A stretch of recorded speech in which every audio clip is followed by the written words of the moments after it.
Welcome to the Restaurants Grow podcast, where you get tips, tricks, and tactics on how to grow your restaurant business. Today on the show, we have Jennifer Carlton, account executive, and Tony Martinez, senior account executive from Direct to You, a guest acquisition and insights platform that's primarily driven by direct mail and local targeting. Tony literally has marketing in her blood. Her grandfather had an advertising magazine in the 80s. I remember the 80s. And mom has been in the direct mail marketing business for decades. She literally grew up in this industry. Jennifer is the daughter of an airborne ranger special forces sergeant. We should talk about that offline because my dad was an FBI. She worked in print media since 1999, newspapers and magazines, but took a hiatus to run a family-owned and operated auto dealership in Denver with her husband and son. There's actually a lot of lead generation around that too, so I'm sure you learned some incredible stuff. I'm excited to have both Jennifer and Tori on the show with their extensive experience and vast knowledge in helping restaurants to grow their guest count. Really, really fun fact here. Toni grew up as a gymnast and received her yoga and Zumba teaching certifications. And Jennifer used to own a car dealership, as we said. Jennifer, Toni, welcome to the show. Thank you. Thanks for having us. I am super excited to have you both in here. Okay, I want to kick right into what a lot of people are thinking, and we need your help to understand what is the truth. Is direct mail dead? No, it is not. So great, awesome. We can move on. Before the internet was even invented, people received their information in their mailbox, and there did become a time when there was too much information in your mailbox and people kind of stopped looking at it and it went into the recycle bin. Now what we're seeing is where people are inundated is in their text message inbox and their email inbox. I know for myself, I have a specific email address I use when I'm required to sign up for something. And then I just click empty entire folder and that's that, unless I'm looking for a discount or something. So there has been a shift where people are now bringing direct mail back into their homes. There's also been studies, 91% of millennials trust what they see in print versus what they see online. Yeah. So it is not dead. Yeah. People are digitally inundated these days. I reflect this statement on an hourly basis. I feel like at Salad House, we switched from Microsoft to Google, and they were like, oh yeah, we're going to start to use Google Chats to manage conversations. And I was like, please don't give me another inbox. Like, I love you guys, but like, I have Slack and I have WhatsApp, I got Messenger, and I have 3 emails I'm managing. Like, please don't give me another inbox. I'm joking. I love IT, but yes, we are digitally inundated for sure. Absolutely. I always look at it this way. When somebody asks me, is direct mail dead? I'm like, okay, when you go to a restaurant, let's call it a full service restaurant, and somebody sits down at the table, what's the first thing that somebody hands them? A menu. A menu. Right? So now you can hand them the menu at their home before they even come in. Like, what? Yeah. Like, and then they go, oh yeah. Yep, it's a little mini billboard in their house. For sure. Okay, for those that might not be, really familiar with the solution, can you just tell us, like, what the heck is direct mail and how does it work? I mean, other than the example of sending a menu to somebody's house. Yeah. So, I mean, like, there's obviously different forms of direct mail. The one that we focus on is postcards. So if you've got that kind of like postcard in the mail, maybe it's for hair care or food, and it has one side showing what's offering, and on the side too, there's a compelling offer to drive you in. That's what direct mail is. There's other forms, right? You've got like kind of the newspaper wrap, there's Valpak, but what we focus on and find to be successful for our restaurant groups is the postcard. So it really stands out in the mail. It stands alone, comes by itself, and you get your message across a little more clearly. What do you find is more effective about, postcard as a format or size? So there's multiple different sizes. They have one that's kind of like a 6x9, there's 5.5x11. Some people do the full, like a page. I think really what we have found to be true is that it's not necessarily the size. It's more so, the card stack, of course, like the thicker the card, the more it stands out amongst the other pieces, and then the offer itself. So, if you have a very compelling offer on a nice piece of paper that looks like, if it's a brand that's food, something yummy, that engages you directly, we find that to be, more engaging amongst the other things in an inbox. So what you're saying is it's not that different than TikTok. You got to have something that grabs my attention right away. Exactly. Amen. I spend a lot of time. I'm also digitally inundated with TikTok. So amen. It has its place. Right, for sure. Yeah. In terms of like direct mail and how does it work? Like, do I just send to everybody in the neighborhood? Do I just send it every day? Do I send it once a month? Do I send it once and done? Like, what is a successful program? Like, how does somebody program that? How do they think about it? Well, there are several different ways to go about it. Generally, we start with a radius around the location, and we pull the data on The demographics. right. Yeah. Sorry. So, it depends. If you're having a grand opening, it's a great way to maybe mail to 10,000 households, 20,000 households right around your location to let everybody know you're opening. What differentiates direct to you is that we are capturing that data for you on who is redeeming your offer.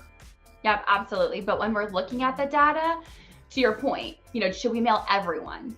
It kind of depends, right? Like if you are a multi-unit drive-through brand, the threshold to how much money they need to make in order to be your customer may be different, right, than your formal sit-down restaurant. So the beauty of it is, in theory, yes, if they're close enough to you, if they have enough money, you could mail everyone very near your location. But perhaps if you are a different type of brand that requires maybe a little more, a higher target income, that would factor in, depending on your brand in general. Is it more so like you're targeting young families, things like that. So how does somebody think about all this, right? Like, how do I know who to mail? Like, how do I know how big a radius? Or is that, I'm assuming you help people figure that out, but like, if I'm trying to just get an idea of what this looks like, how do I figure it out? So I would say typically when we're looking at, if it's just like any restaurant brand across the nation, we'd say a benchmark is around 40,000. They have a median income of 40,000, as long as, in the world of medians, as long as the median age in that specific area is less than, let's say, 65. Because in worlds of medians, right, we've got people that are younger and older than that specific number we're seeing, right, on the data.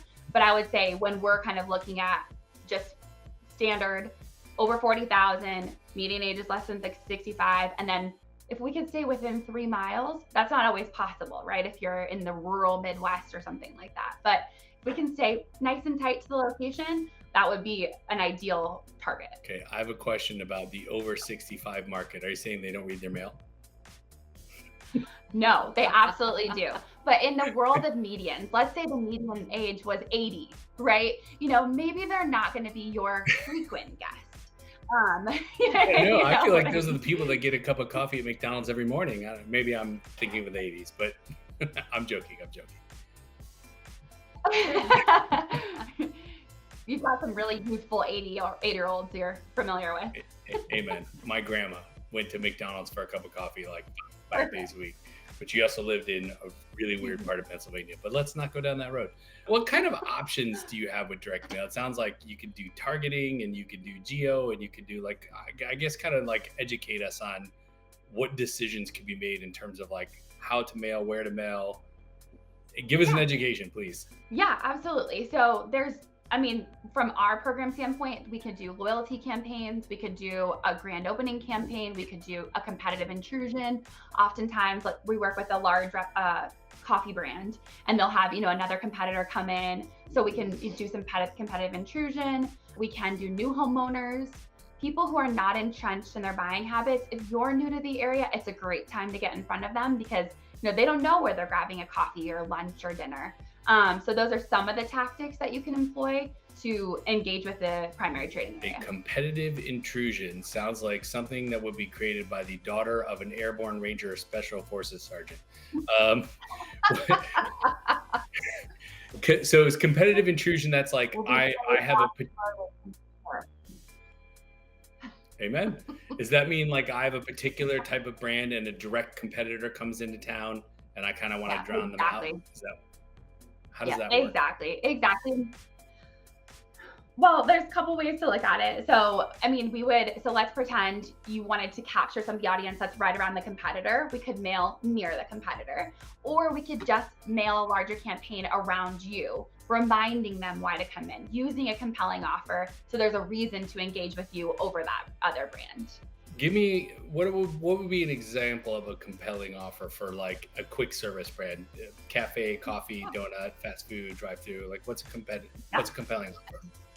Well, the most compelling is anything free. Yep. I mean, Amen. we had a chicken restaurant just blow the doors off their campaign with a free sandwich offer. Yep. And if you know Chipotle Mexican Grill, they just did an absolutely free burrito when they had 4 locations, just a free burrito. And they did that for years. I think, the goal is to drive trial. If they're not familiar with your brand, they have to love you and try you and say, oh, I want more, right? And then having a secondary offer to bring them back in. Buy one, get one. Also Really good. a really strong offer. Okay, I want to come back to my original question here in a second. I know a lot of people are like discount adverse or promo adverse, and like, we don't give away free food. Okay, Sure. I don't necessarily subscribe to that, but like, what do you say to somebody that's like, oh, the people that show up for the free chicken sandwich, that's the only day we're going to see them? The best part of this is that we capture that information. We know who came in for the free chicken sandwich. So now in order to grow your business, we are going to suppress mailing to that address again. Yeah, don't discount to the same people over and over. If you're going to give away a free sandwich, a free burrito, you should get something back, right? That informs your future marketing efforts. And that's why we believe, it should be data driven. Okay. So to me, direct mail is something that happens IRL.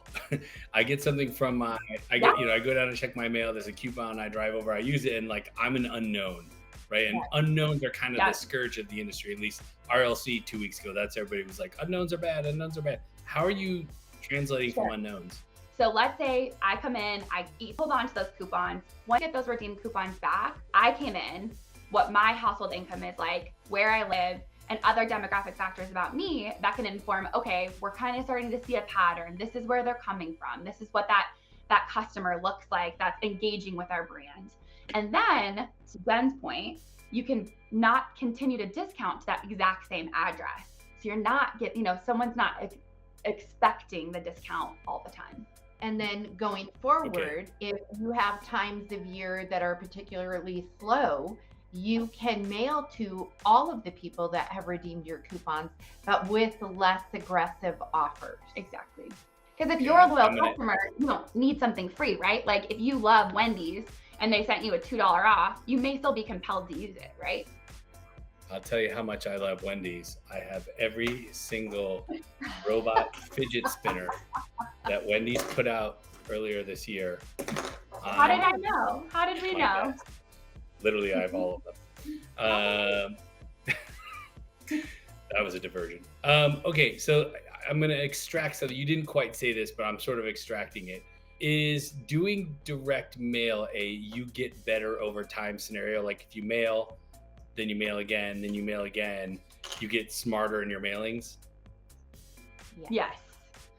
Yeah, I mean, the first campaign, you might get a lot of information, and then as you continue to mail, you're learning more and more and more about who those customers are and where they're coming from, and maybe more importantly, where they're not coming from.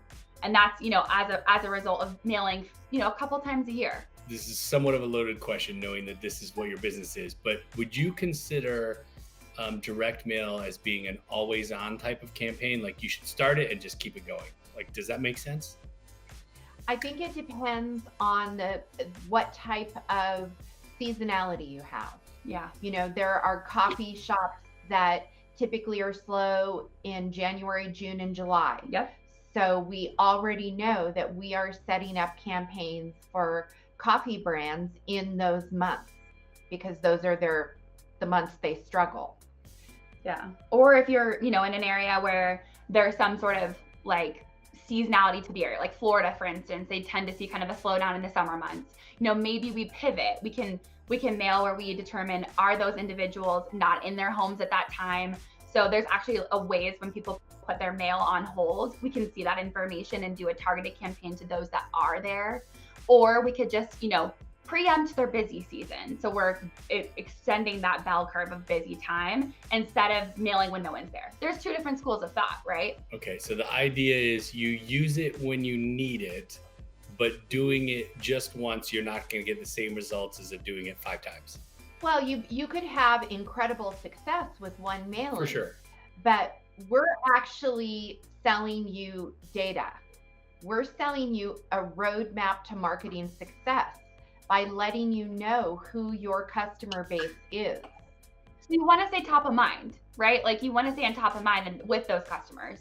And so, I mean, we were kind of saying, like, mail sometimes when you need the support, or mail to preempt a busy season so that you're extending that busy bell curve. And that really depends on the brand. Yeah, I love it when restaurants will tell me like, oh yeah, we're always busy on Cinco de Mayo. I'm like, okay, what are you doing to guarantee that? like Right. you can't, Right. if it's good, it needs to be, you need to feed it for sure. It feels like you know how to eliminate the guesswork in this. Yes. Yes, exactly. We just truly believe that if you're going to give something away, you should get something back, and I think that's, to your point, people are like, oh, I don't want to discount all the time. My discounts are super high. We typically find that direct mail, when you're looking at your whole marketing strategy, just a tiny piece of that puzzle. And our direct mail is going to give you so much more information. Okay, I want to ask you about common mistakes people make using direct mail, and I think you just led into it. What are some of the mistakes that people make when using direct mail? Like, what are the really high-level mistakes that you see all the time? Obviously not with your clients, but other companies. Right. None of our Yeah, clients never. ever do this. No. Poor offers would be the number one thing. Yeah. A 10% off is not a compelling offer. It's just like not tangible. You know what I mean? Like if you're like, okay, 10% of what is it? It just, you know what I mean? Like it's better to do, like Jen was saying, a BOGO, or if you're a sit down restaurant, maybe a gift for you, $15 gift for you. The other thing we see is some people will say, well, I need to just drive to day parts. That's a very big focus for a lot of our restaurant brands. They're either really busy in the mornings or they're really busy in the evenings, but they're just missing certain day parts. And of course, we can influence that by the products that we're highlighting on the artwork. But if you said, it's only available Monday through Thursday from 10 to 2, it's like if I'm jumping on one leg and there's a full moon, as a consumer, you just don't have time to engage with what they're saying there. So you're like, okay, I'm not gonna use this. So making it a simple offer about your core product, not chips and salsa, because we could go to, here in Colorado, we could get chips and salsa anywhere, right? But free, it would be included. But what makes you unique, so they're excited about and hungry for more of what sets you apart. I think a mistake that a lot of restaurant marketers make is they confuse acquisition tactics with retention tactics. And so if I want to drive Monday afternoon day parts, that's something I should do to a guest who's already had an experience. And I shouldn't try to drive that as somebody who's never come in. Exactly. Because I've said, here's this little finite hole you can jump through. I want to ask one more sort of quick question here, and then I want to talk a little bit more about your company. But what kind of restaurants is direct mail right for? Is it just like quick service, or is it full service? Is it pizza? Like, who's it right for? Anyone. So, I mean, our company has brands that are drive-through, quick serve, fast casual, or sit down, or they are only open for certain day parts. I mean, really anyone. As long as you are, and as far as marketing those locations, what we just do is we make sure the offer is compelling enough and we're targeting the right people, and we can really support any different type of restaurant brand. Okay, God bless. Good to know. All right, we have a few minutes left here on the show. I want to give you the opportunity to sort of talk about direct to you, and we've kind of done that, but tell us a little bit more about the company, or what you do, how it works. We really are, what our goal is to, your success is our success. So we want to find what works, the recipe that works for your brand. And you probably know, every little location operates like a child. They're a little bit different, even within the same brand. So we'll learn about your target market. We'll make sure we're getting the data, and then we'll continue to help you on your path to success. Amen. I feel like a lot of people think direct mail is sending a bunch of postcards to everybody in an address, and that's the end of the story. It sounds like you have something way more in depth than that. Yes. Well, like I said, we're not really selling you a postcard. We're selling you the data that we are capturing from mailing the postcard. Exactly. So I had a vegan restaurant in Oregon that was positive. He knew his demographic and where he should mail. And after we reviewed his data, he was very mistaken. His client was not 30 years old and female. They were over 50, male and female, coming from a different geographic area. So you can learn a lot, and it really helps you going forward. If we went with what his recommendation was, that client base, his results would not have nearly been what they were. Exactly. But now he knows going forward who his customers are. So valuable. Okay, Yep. we got 1 minute left in the show here. Best way to find out more, just go to d2upostcards.com. Is that the best place for people to go? Yep, that's perfect. dupostcards.com. Awesome. Well, I just want to say thank you both, Jen and Toni, for being on the show today. Thank you, everybody else who either listened to us live or listening to it on the replay. If you like the show, please jam the subscribe button on YouTube, Spotify, iTunes, or wherever you like to listen in. Thanks so much.